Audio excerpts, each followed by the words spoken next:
যে লোক ইসলামের বিজয় চায় না, যে লোক চায় না ইসলাম দিয়ে দেশ শাসিত হোক, যে লোক চায় না কোরআনটা সংসদ ভবনে নেতৃত্ব দেখ, তার অন্তরে ঈমান থাকতে পারে নাকি?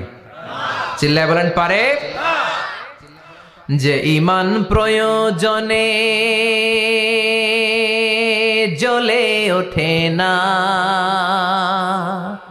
যে ঈমান সত্য ন্যায়ের কথা বলে না,